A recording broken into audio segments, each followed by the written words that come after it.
Bonjour Sylvie Simon. Bonjour Lilou. Merci d'accepter cette interview sur 2012. Vous avez écrit un livre, Oui. 2012. Qu'en pensez-vous alors? Que se passe-t-il? Qu'est-il à prévoir? Alors, moi, je crois qu'il faut quand même pas non plus faire des catastrophes, prévoir des catastrophes. Moi, j'ai écrit ce livre parce que justement, il y a la moitié de la Terre qui l'ignore totalement et l'autre moitié qui vit dans la terreur. On m'a téléphoné encore il y a 2 jours pour me dire où serez-vous en 2012? Est-ce que vous avez prévu de vous mettre dans un abri? Enfin, c'est vraiment une maladie. C'est comme la pandémie actuelle de la grippe. C'est la même chose. La pandémie de la peur. Donc moi, j'ai écrit mon livre pour rassurer les gens, pour inquiéter quand même ceux qui ne s'inquiètent pas en leur disant quand même il faut arrêter un peu toutes les bêtises que nous faisons, mais de notre côté il faut se dire qu'on ne peut pas faire autrement que changer de mentalité. Donc pour moi 2012 c'est au contraire un changement de conscience de la planète. Du reste on peut le voir, ça a commencé déjà.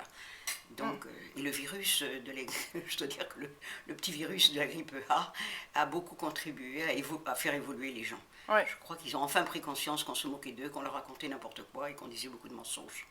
Mais il y a des spécialistes comme le docteur Kalman, qui est expert dans le calendrier Maya, qui est Oui, en train de prévoir une chute du dollar, une catastrophe économique. oui, bon, il y en a, Est-ce on que est vous en pleine pensez que ça va être quelque catastrophe chose de économique. soudain, qu'il va y avoir quelque chose qui va se passer dans les prochains mois, ou comment ressentez-vous les choses? Ça va être un événement qui va Voilà, tout moi je bousculer? pense que c'est une quantité d'événements. Regardez le tremblement de terre qu'il y a eu, on a prévu quand même des secousses de la terre et toutes ces choses-là. Bon, ça arrive, on y est en plein. Moi je crois que 2012, c'est pas du tout une date fatidique, c'est le contraire. 2012, c'est la fin de toutes nos aventures dramatiques et c'est quand même un changement de conscience de l'humanité, donc un changement d'air. Pour moi, c'est un pas qu'on franchit, si vous voulez, dans l'évolution de l'humanité.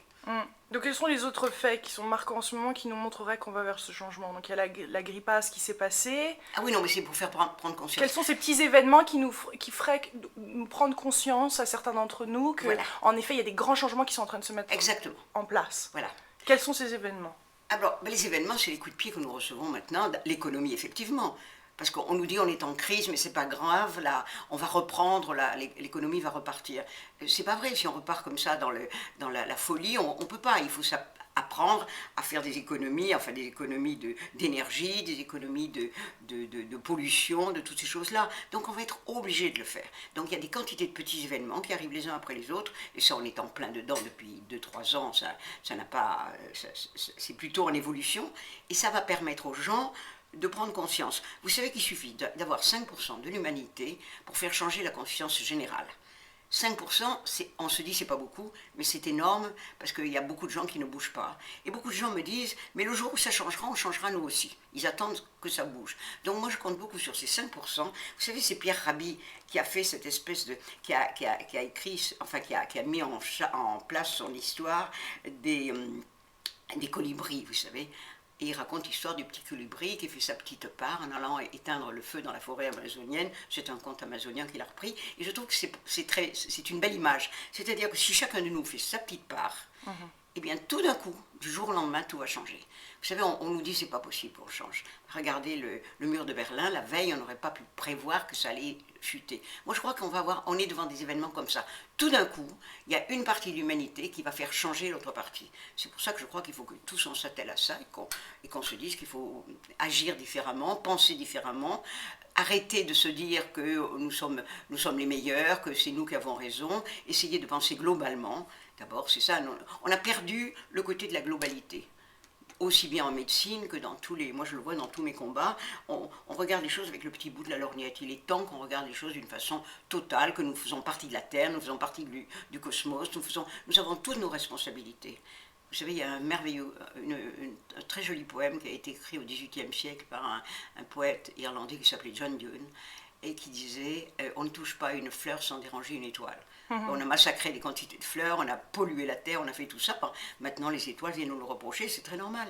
Mais il ne faut pas pour ça être pessimiste. Moi, au contraire, je suis très positive et je pense qu'il faut penser positivement, mais bouger, ne pas se dire les choses vont s'arranger toutes seules. Si on ne bouge pas, ça ne s'arrangera pas. Ouais, mais il y a des catastrophes quand même qui se passent. Alors quelle doit être notre attitude vis-à-vis de ces événements? Quel est l'état de conscience dans lequel on devrait voir ces événements? Mais il faudrait se dire que déjà, on nous dit, toutes les catastrophes qui arrivent souvent dans des pays très lointains. Alors on se dit, bon, mais c'est pas les Français.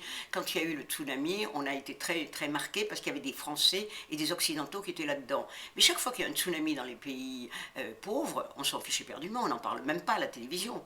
Et puis tout d'un coup, étant donné qu'il y avait des Occidentaux qui étaient là-dedans, on en a parlé. Il faudrait arrêter de se dire qu'on est les meilleurs, que c'est nous qui avons raison, et essayer de penser à tous les gens qui peuplent la Terre, arrêter de s'occuper que de nous, de notre expansion, de notre pouvoir, se dire qu'on est... moi je pense qu'on est surtout dans une civilisation de paraître, on est dans le paraître. Et il faudrait enfin devenir des gens pensants, vous voyez. On ne pense pas, hein. C'est pour ça que les gouvernements pensent pour nous, et Dieu sait qu'ils ont bien prouvé qu'ils pensent très mal en général. Donc on va vers une unité, on va vers un raisonnement de personnes, et certaines personnes parlent oui, de la loi de l'unité, enfin Oui. on va se reconnaître dans toute chose. Exactement. C'est Mais ça 2012, enfin c'est... Parce qu'il y a une accélération, on est bien, des spécialistes comme Kalman en ce moment sont en train de dire qu'on est dans une période de nuit jusqu'à novembre de l'année prochaine, et qu'ensuite les choses vont s'accélérer très très rapidement, Oui. en plus petite période. Donc là en ce moment on traverse un peu des passages difficiles. Exactement. Oui, mais alors, bon, Kalman, moi j'ai rien du tout contre lui, au contraire, je dois aller faire une conférence au Canada avec lui, et je serais ravie de le rencontrer, de discuter avec lui, justement, je ne le connais pas personnellement. Ouais. Mais on n'a pas vraiment des dates, parce qu'il y a toujours l'inconscient collectif qui, en ayant des pensées positives, peuvent faire changer des choses. Ouais. C'est pour ça que je pense qu'il n'est jamais trop tard. À partir du moment où on arrête notre marche en avant, et on change de conscience, on peut tout changer. C'est pour ça que je crois que chacun de nous peut bouger. Vous savez, c'est l'histoire du centième singe. Hein.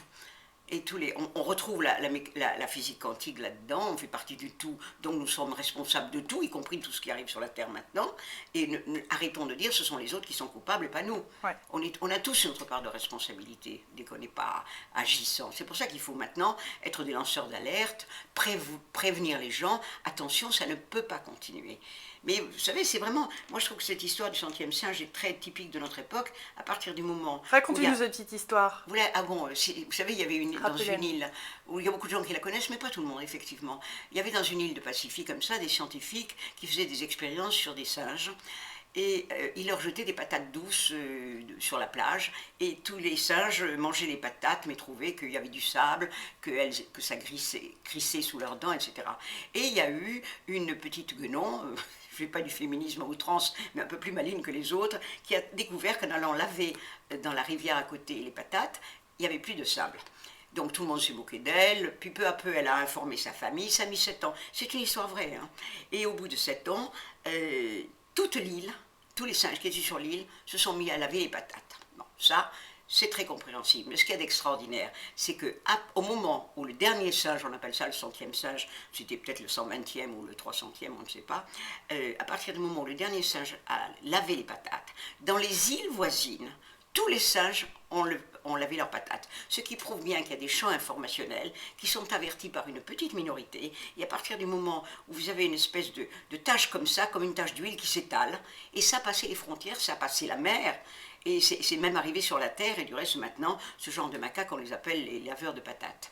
Donc vous voyez, et je trouve que c'est une très belle histoire qui illustre tous les champs morphogénétiques dont a parlé Rupert Sheldrake, et cette espèce de conscience de l'humanité qui on ne peut pas toucher 100 personnes sur 100 parce que les gens sont tellement préoccupés par leur devenir, qu'est-ce que je vais faire demain, est-ce que je vais être au chômage ou pas, qu'ils ne pensent pas à tout ça. Mais à partir du moment où il y a 5% de nous qui seront éveillés complètement, eh bien ça va avancer vite. Et moi je me souviens avoir rencontré Teddy Goldschmidt en 2002 à peu près, et je lui avais dit, écoutez, 5%, on n'est pas loin. Il m'a dit, mon pauvre ami, nous sommes à peine 2,5%.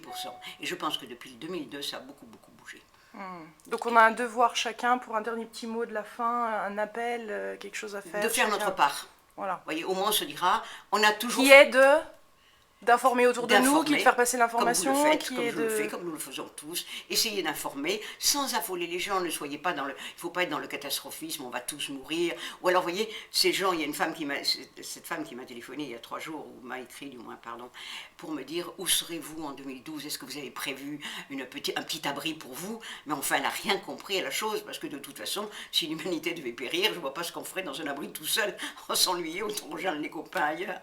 Vous voyez, donc, il faut quand même être être dans le positif, mais ne pas être dans le « moi je veux sauver ma peau et tant pis pour les autres ». Je crois qu'à partir du moment où on pensera un peu plus aux autres, un peu moins à nous, on changera la mentalité de la Terre entière.